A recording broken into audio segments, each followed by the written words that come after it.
నమస్తే welcome to Telugu one news. నేను మీ Fazal. ఎదిరిస్తే jail పక్కా.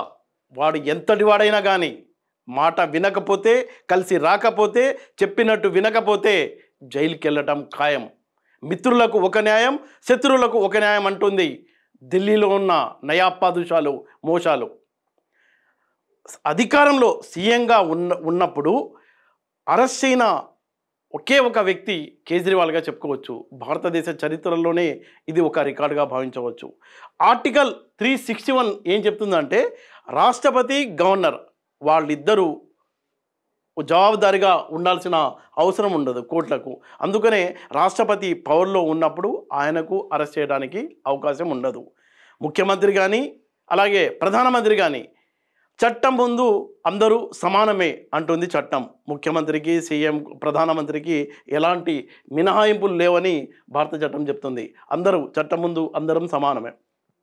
మనం గత 10 ఏళ్లుగా దేశంలో జరుగుతున్న పరిణామాలు కనుక చూసుకున్నట్లయితే, ఈడీ ప్రతిపక్షాలపై పెడుతున్న కేసులు దాదాపుగా 95% ప్రతిపక్షాలపై ఈడీ కేసులు పెట్టింది.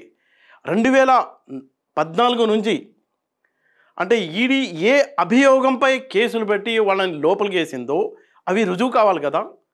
ఈ 10 ఏళ్లలో రుజువైన కేసులు ఎన్ని అని మనం చూసుకున్నట్లయితే 0.46%, కేవలం 1% అభియోగాన్ని, ఆరోపణల్ని కూడా ఈడీ రుజువు చేయలేకపోయింది. కేవలం పాలకుల మాటకు తల వంచి వాళ్ళను సాటిస్ఫై చేయడానికే, అంటే వాళ్ళని తమ గుప్పెట్లో పెట్టుకోవడానికే ఈడీని పావుగా వాడి రాజకీయాలు చేయడం దేశంలో చాలా సహజంగా మారింది అని చెప్పడానికి ఈ ఎగ్జాంపుల్. గత 10 ఏళ్లలో కనుక మనం చూసుకున్నట్లయితే 95% మంది ప్రతిపక్షాలని ఈడీ రొచ్చులోకి లాగి జైళ్ళకు తీసుకెళ్ళడం, వాళ్ళు చేసిన, అంటే ఈడీ చేసిన అభియోగాలే నిరూపణ కాలేదు. నిరూపణ అయినవి కేవలం 0.46%, అంటే 0.5% కూడా నిరూపణ కాలేదని లెక్కలు చెప్తున్నాయి. ఢిల్లీ పాదుషాలు నయా పాదుషాలకు మోకరిల్లకపోతే ఫలితం ఎలా ఉంటుంది అని చూడాలంటే, కేజ్రీవాల్ సీఎం అయితే ఆయన ఏమన్నా పోటుగాడా అన్నట్టు తీసుకెళ్ళి లోపల పడేశారు.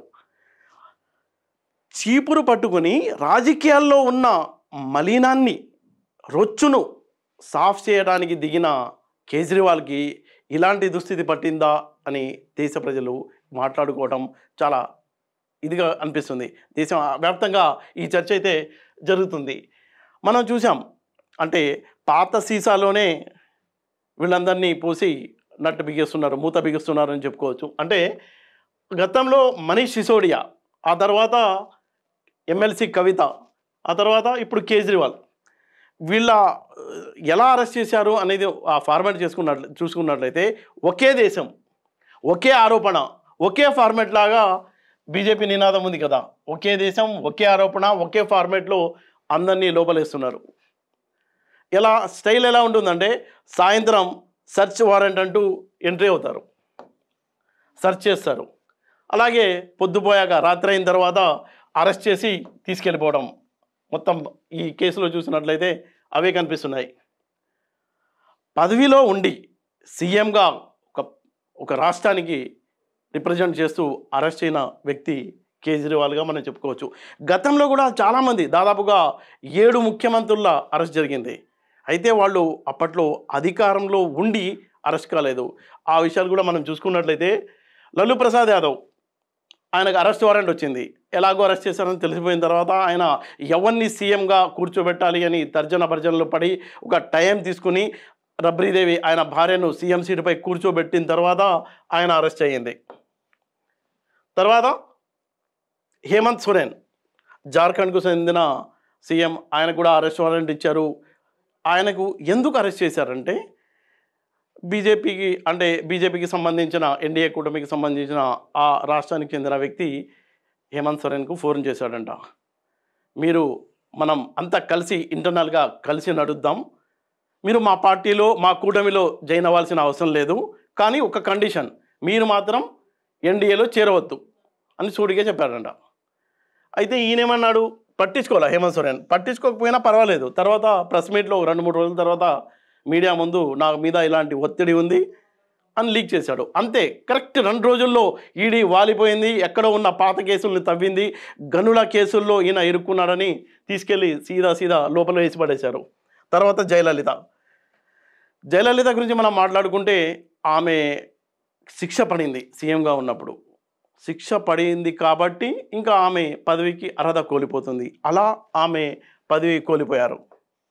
తర్వాత ఇప్పుడు కేజ్రీవాల్, ఆ తర్వాత చంద్రబాబు నాయుడు గారు కూడా ప్రతిపక్షంలో ఉన్నారు, ఇప్పుడు సీఎంగా లేరు. ఆయనపై స్కిల్ కేసుకు సంబంధించి అందులో ఇరికిస్తే ఆ తర్వాత 50 రోజుల పాటు ఆయన రాజమండ్రి జైల్లో కూడా గడపాల్సి వచ్చింది.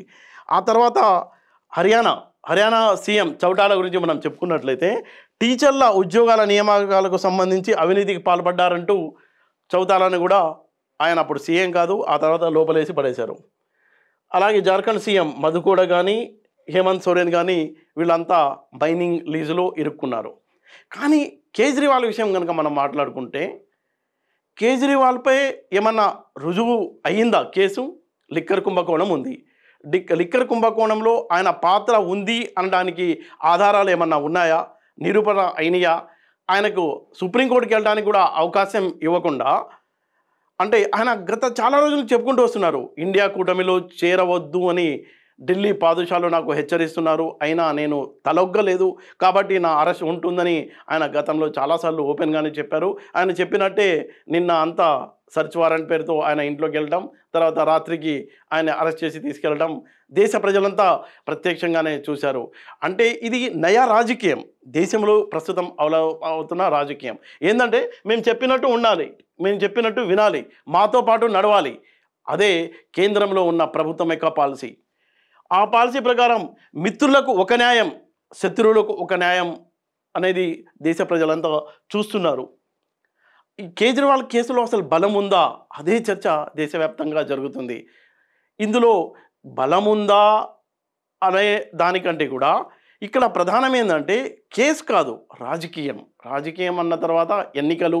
ఈ ఎన్నికల్లో కేజ్రీవాల్ని చూసి మోడీ భయపడుతున్నారు కాబట్టి ఆయన బయట ఉండే తనకు ఈ ఎన్నికల్లో ఇబ్బందని భావించి ఉంటారు అని దేశ ప్రజలు మాట్లాడుకుంటున్నారు. అందులో భాగంగానే ఆయనకి లోపలేసి ఎన్నికలకు పోతున్నారు. అయితే రేపు ఎన్నికల ఫలాలు ఎలా ఉంటాయి దేశ ప్రజలంతా చూస్తున్నారు. దేశంలో ఏం జరుగుతుంది అనేది తెలివైన వారు వాళ్ళే రేపు నిర్ణయం తీసుకుంటారు.